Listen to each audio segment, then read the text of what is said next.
What up, Buckeye Nation? Welcome to the Buckeye Boys, where we talk about college football with real fans. I'm Devin. I'm pumped to be here. Got a big game coming up. Appreciate y'all for being in the chat tonight. Don't forget, hit that like button, hit that subscribe button. Super chats are open. You guys already know the deal, man. Big game coming up. Is Ohio State going to be able to handle it? I've heard several different opinions about this game. Heard people worrying a little bit about this matchup. Looking at the Indiana-Illinois game, Ryan Day says, throw that thing out. Are fans throwing it out too? Should we be throwing it out? We're going to dive into that tonight. Does Illinois really stand a chance, right? If we asked ourselves that preseason, that was a lot of people's number one game that they were concerned with in the middle of the season, with the scheduling and the away game to Washington, then coming back and preseason top 10 team. Last year, they were a really good team. So coming into this game, there's a lot of back and forth that I have heard from people. But for the most part, people are starting to build their confidence. Ohio State fans, anyway, building their confidence for this game. My confidence, pretty high. It's pretty high. I'm going to switch my earphone here for a second. So, yeah, again, preseason, that's all we heard about. They were a top 10 team. What's Illinois going to be this season? Can they go on a deep run in the playoffs? What's going to happen? And things have changed a little bit. They've changed a little bit. But what up, guys? What up, Mark? What up, Ed? Bucks Forever. Steve, Steely, what's good? Appreciate y'all for joining me. Decided to hop on here. Been doing a little research, a little bit of a deep dive into Illinois because it's a little confusing, right? They're the number 17 team in the nation right now, and they're returning 19 players from last year's team. And last year's team, I forget the record right off top. That's some research I probably should have done, but they were like 10-2, 9-3, something like that. A really good team. And when you return 19 starters from a team that's already good and a quarterback that has a lot of experience, and he's thrown 12 touchdowns this season already with 0 interceptions, and it's got the makings, right, of a really good team, a team to keep an eye on. But man, there's been a couple games, not just the Indiana game, but some other games when you look at what Illinois has done in those games, it really makes you question how good they truly are. Steely, yes, be honest with y'all, man. This puppy game, okay, I haven't had a puppy for a long time. So I'd always had dogs growing up. And when you're a kid and you have a puppy, I don't know, it was easier for me then. Now I get off work, I'm tired, and I get home today and go to get her out of her crate. And she chewed up everything in the crate, knocked her water bowl over, her food bowl, just everything in a bunch of tiny pieces. Let her out to go to the bathroom, stand outside with for 30 minutes, walk inside, go to my room. What's the first thing she does? She goes to the potty, both kinds, right in my room. Okay? So, you know, you'll learn some patience when it comes to puppies, man. I've always been told it'll let you know whether you're ready to handle a kid or not. And you know, I would, but I would need some help. I almost need some help with her. Put that down. See what I'm saying? Now she's grabbing electrical cords and dragging them around the room. But anyway, I love it. I love dogs. I love her. So it's one of them things, man. One of them things, when you get a dog, you're gonna have to deal with that. So let's dive into this thing. Hey, so I asked, I was messing around today, and I asked Chat GPT who was going to win the game, Ohio State or Illinois, and they said Ohio State. So Chat GPT is picking Ohio State to win this game, so that's a pretty good.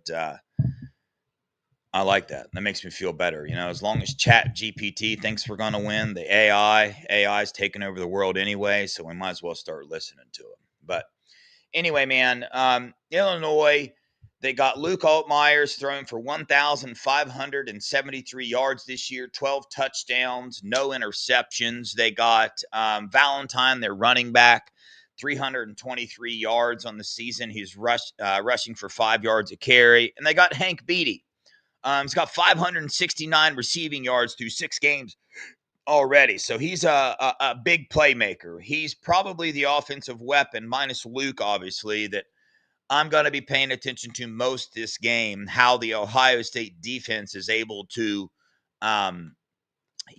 handle him, who's going to go up against them, and, how Matt Patricia is going to utilize his new defense and how are they going to bracket him? What are they going to do to shut him down? But a couple things real fast. I brought up the Indiana game, right? 63-10. A little deeper dive into that game. Illinois' defense held Indiana's defense held Illinois to 29 rushing yards on 11 attempts for 2-point-something yards per carry. Okay, so something to keep an eye on there. And vice versa. Indiana threw for 267 yards in the air, and they also rushed for 311 yards. And before I dive into this, I just want to make something clear. I'm not buying that Ohio State is going to have troubles this game. I'm just not. I don't follow that prescription. I am not there. I think Ohio State is going to handle business handedly. I think it's funny, the national media's perspective of the Washington game and how they hype that up. And I don't know about y'all, Chad. Are you guys hearing a bunch of that so far? Are you guys hearing a bunch of people trying to hype this Illinois game up, talking about Ohio State could possibly lose this game? I haven't heard too much of that, but I'm curious if you guys has. I've also been running around a lot this week, haven't paid much attention to what a whole lot of people were saying about this game. But I do know the Washington game, man, they were big on watch out, upset alert, upset alert. Gio, are they really? Are they really? So is that the narrative now, that, hey, Buckeyes are on upset alert here, watch out? Is that the narrative? But yeah, Craig, you're right. It seems like a every week type of thing. When you're number one, this is what you're going to get. And not even number one during this season, but when you're the most successful college football team in the past 25 years, every single year this happens to us, right? We always get not much respect for what we're doing. Julian saying not getting enough respect in my eyes for what he's doing this year, the most accurate quarterback in the nation. Jeremiah Smith, Carnell Tate. I mean, the list goes on of people that I don't believe are getting enough attention or enough respect to their name. But so you got that. You got Illinois' schedule on the season so far. Western Illinois blew them out. Duke, 45-19. WMU 38-0. Illinois, Indiana 63-10. USC. So Illinois has played USC. They won 34-32. USC is averaging 6 yards per carry on the ground. But during that game, Illinois held USC to 3.7 yards per carry. And you could look at that and think, oh, hey, Illinois has a really good rushing defense, but I'm just going to tell you, I'm not there. I'm not there with looking at USC and their rushing yards and comparing that to what we think Ohio State is going to do. It's just two different teams, man. USC does not stand up to what the team that Ohio State is, the caliber players, all that. But USC threw for 364 yards. So Indiana threw for 267. USC threw for 364. So that's what I'm keeping an eye on. Illinois, the last game they played, Purdue, they gave up 27 points to Purdue for 43 yards. So let's see what they did there in that game. They gave up 302 passing yards to a Purdue team, and 151 rushing yards to Purdue. So, and we're talking about Ohio State. Steely, yeah, that's my guess. You saw the thumbnail. I've been, saying that all week that I think the score is going to be 31-10, just to give it away a little bit sooner. But yeah, 31-10 is my guess as well. Ed, I agree. D- we're Ohio State. With these receivers, don't need to run the ball. But I want to dive into this a little deeper. Right there's when you listen to people that follow the game of football, played the game of football, really smart about the game of football, people that you listen to try to learn about the. I've heard Urban Meyer say this. I've heard Jim Tressel say it. When you want to look at a stat after a game, one of the most important stats to look at is third down conversions. Okay, so how often is a team able to convert their third downs? Ohio State is number 12 in the nation. They are converting third downs 54.2% of the time. Illinois, not in the top 50, man. Not doing so well. And when we're looking at this, you see Luke Altmaier with all the yards he has, the 12 touchdowns and 0 interceptions. And I do think he's a good quarterback, really experienced quarterback. But you've got to, he has to be surrounded by players that are going to be able to help him with his game. But,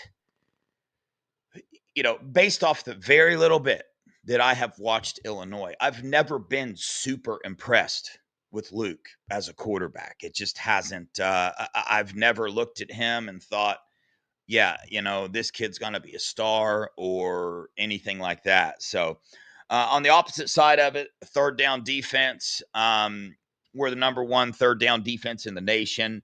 They're not doing so hot in that regard. Completion percentage, Buckeyes, they number one, man. Julian Sain and these wide receivers and tight ends and what Brian Hartline is doing.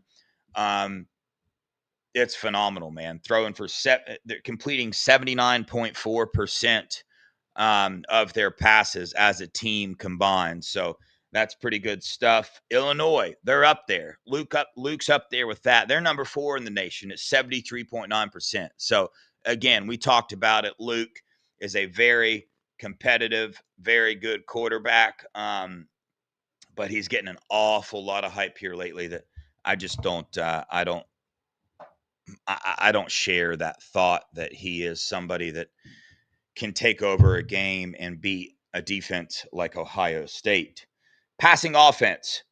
Passing offense, Ohio State is number 28 in the nation. Illinois is number 37.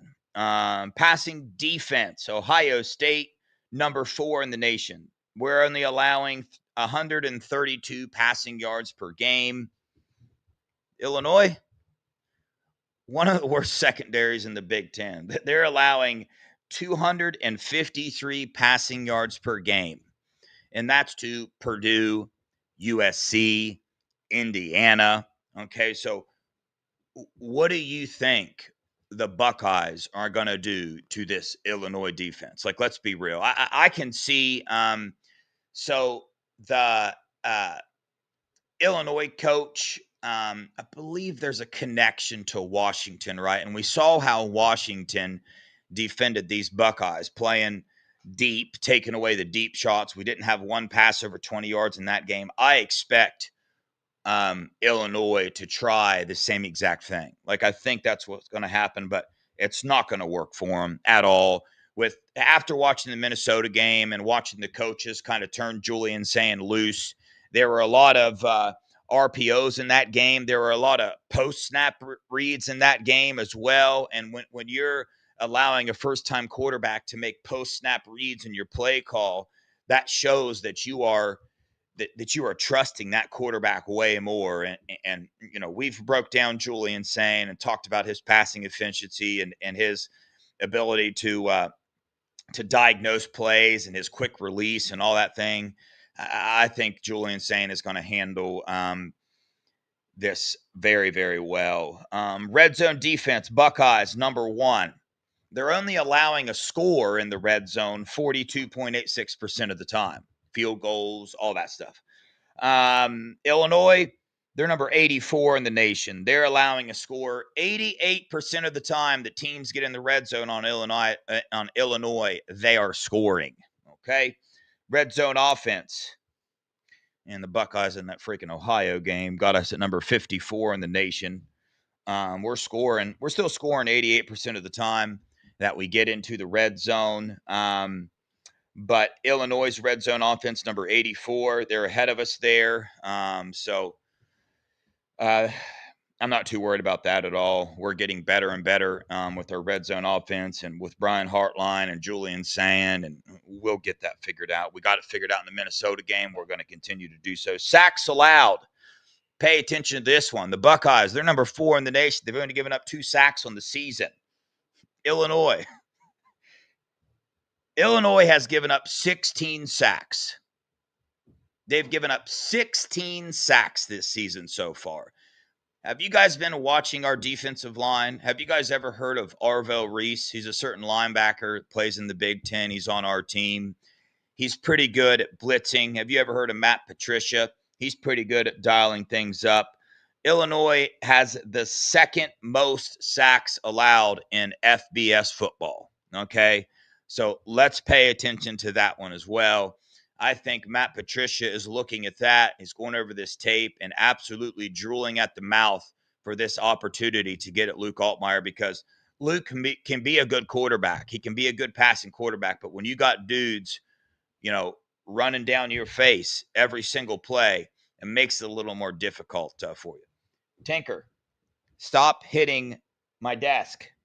Okay, you're making it shake. She's playing with a golf ball, going absolutely crazy. Yeah, Matt, I'm glad you heard of him. Let's see, scoring offense. Buckeyes, number 22 in the nation. Illinois, number 25 in the nation at scoring offense. Total defense. Buckeyes, number 1. We're giving up 215 yards per game.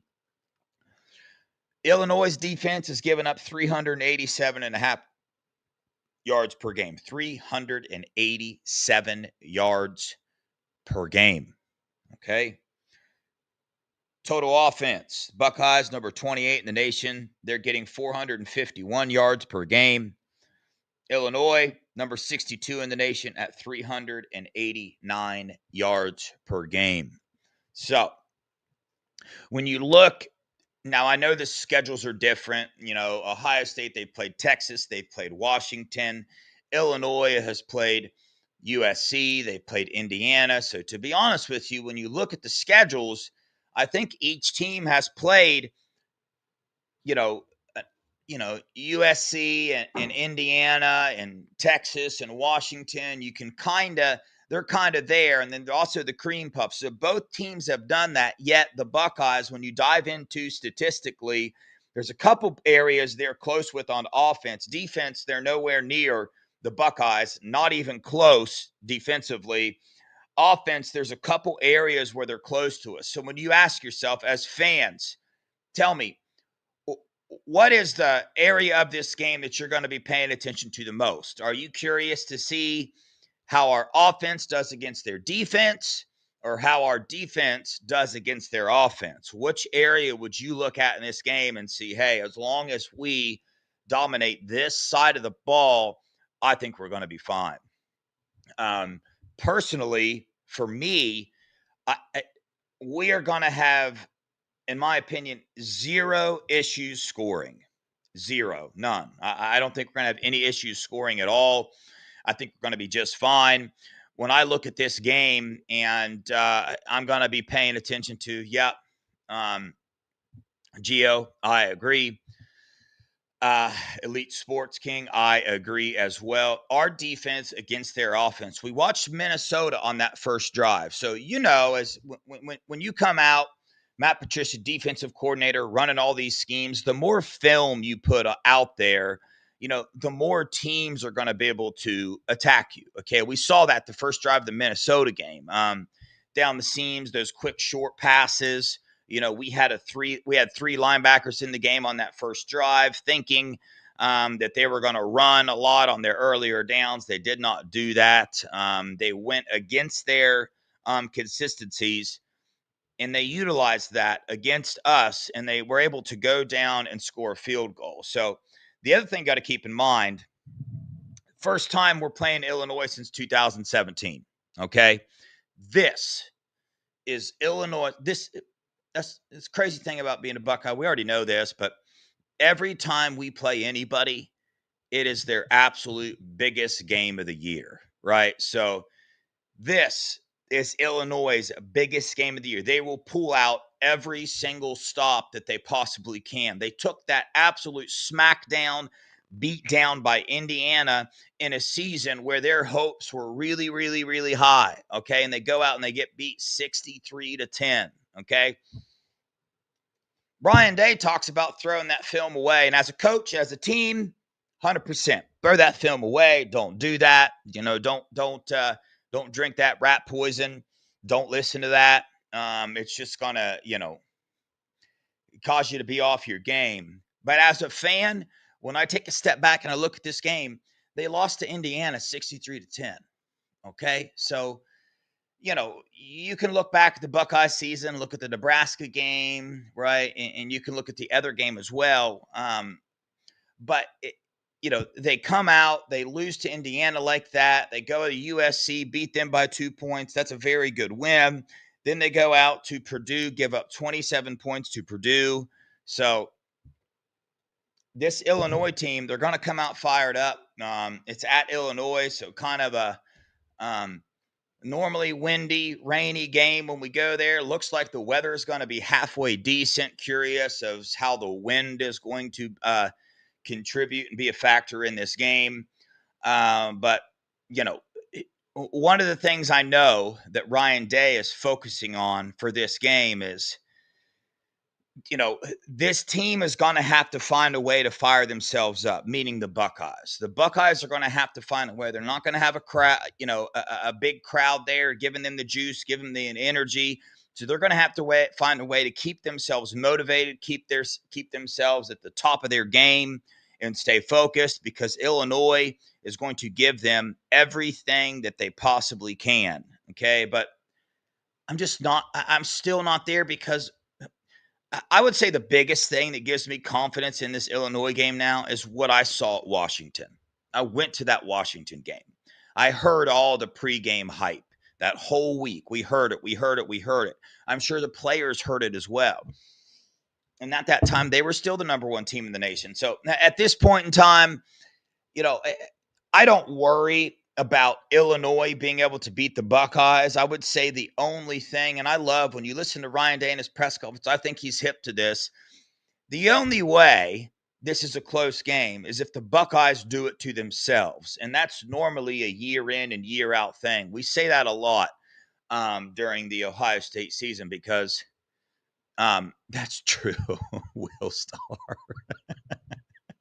I'm about as worried about Illinois as I am about the Browns winning the Super Bowl this year. Okay.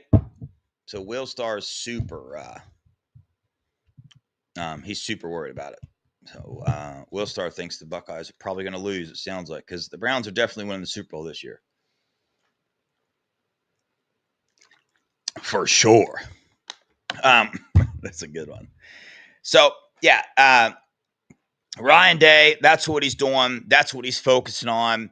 You heard him talking about, the Buckeyes, the number one team. You got Jeremiah Smith, Carnell Tate. You got all this star power on your team, and you got now most of the national media. Come on, dog. Just give me a break. Go to sleep.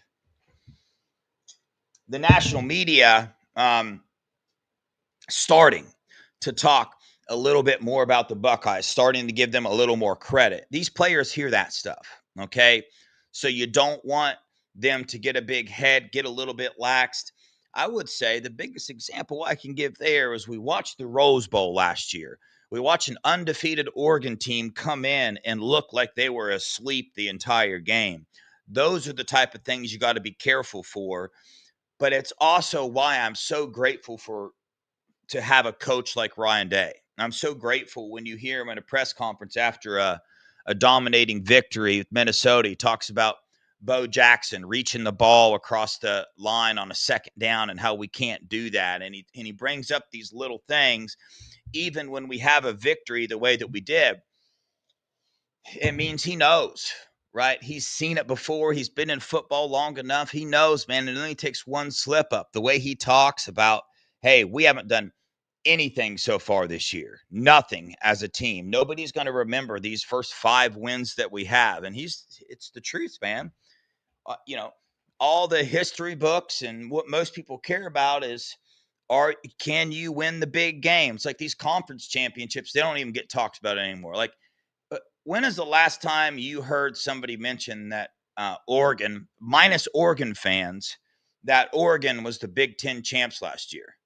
I mean, after that Rose Bowl performance, they pretty much got eliminated as the Big Ten champs, and the Buckeyes just broke into their house and stole that. As far as I'm concerned, the Buckeyes were Big Ten champs last year. I mean, they won the national title. So that's a different show, different conversation.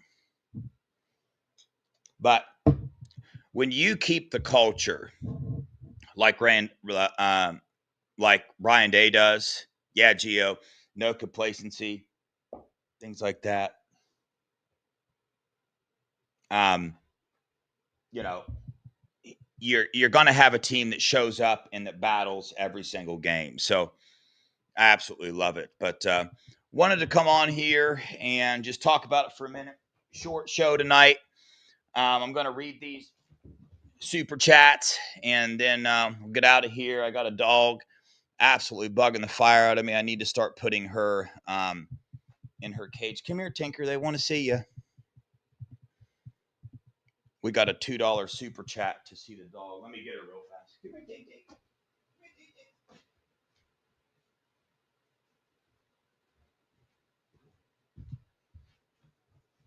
Thanks, Johnny, for the $2. This is little Tank Tank. This is the absolute minion, and she's a hellraiser. She looks cute, but looks can be deceiving. You think Ohio State's going to win? Do you? All right. Dude, man, thank you so much for the $50, brother. As good as our defense have played, I haven't seen the D-line knocking down many balls. Devin, should I be concerned? Yeah, I mean, that was a big Tyleek Williams thing last year. He was really good at that. You saw a couple of our linebackers do it this year, but no, I wouldn't be concerned, right? This isn't a defensive line that had a lot of experience starting, and you see them to keep getting better, right? Players like K-Mac, Tywan Malone especially, just now took over the starting role. This is one of those scenarios where I trust Larry Johnson. There are some things I can look at with this defense, with as psycho as this sounds, and nitpick it, right? We can nitpick it and talk about our run defense and different things like that. But no, man, with the way this defense is playing, with the way this defensive line is playing, and the coach that we have, Larry Johnson, who catches a lot of heat every year for his recruiting, I don't have concerns there because I think with Matt Patricia and Ryan Day at the helm of this defense, I think we're just going to keep getting better as a unit and we're going to dominate. And I promise you that's an area that these Buckeyes are focusing on. But look for the Buckeyes to stretch the field this game.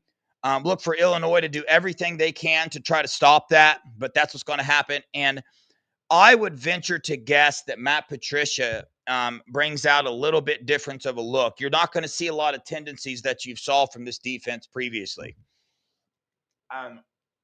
With this quarterback and his experience, Illinois is going to be able to change some things up. They're going to be able to do some different things. So expect them to come out and do different things. But in the same sense, if Matt Patricia is good enough to put the defense that he has already in, you know he's got curveballs to throw at people. And I expect some curveballs to be thrown because Luke's got an arm. They got a pretty good wide receiver. So that's the one area that they could attack this defense on, and I think they could have a little bit of success. But with the players, the smart players we have on this team, and Matt Patricia, even if they get a run like Minnesota did, go down and kick a field goal or whatever, I have faith in this coaching staff and these players that they're just going to make their adjustments and it's going to be over.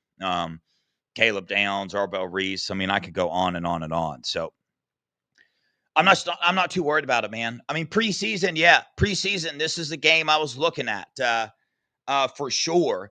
I didn't look at it as much as other people. I was wrong. I was looking at the Washington game preseason before we ever played a game. I said, "Yo, better watch out for this Washington game." But man, with the way we handled that, it just gives me a lot of confidence. Now, hopefully, it doesn't give our players too much confidence in the sense that they come in flat-footed. Illinois, kind of a sleepy little town, if you ask me. So, you got to find a way. And Ryan Day is doing that. He's talked about it. You got to find a way to build up that energy, build up that excitement for this game because it's a noon game, 11 o'clock their time. So, one of them games, man, where I think the biggest thing is that the Buckeyes come out and they start fast. I think we're going to see the Buckeyes do that this game as well. I think we're going to see one of the faster starts of the season, given the place that we're playing and the and who we're playing and the time that we're playing. So we'll see what we do, but man, I got the score 31-10. Chat, let's see it. Put it in there. What do you guys got the score be into this game? So some things I'm looking at. How does this defense handle the passing attack? How does Matt Patricia and our back end handle Luke Altmaier and their good wide receiver that they have? And does our offense able to get out to a fast start? Are we going to come out on our toes or are we going to come out flat-footed? But again, like I said, the thing I don't think a lot of people realize is they go back and they watch this Ohio State offense through the first 5 games, and they're judging the Ohio State offense based off of that. Why? That's all you really have. But the truth is that's a first-time play caller with the first-time starting quarterback. So it was a different Minnesota game, right? Everybody watched it. Everybody saw that. Way different than the Washington game. So that trust keeps getting built. And we can utilize these wide receivers way more than we are right now.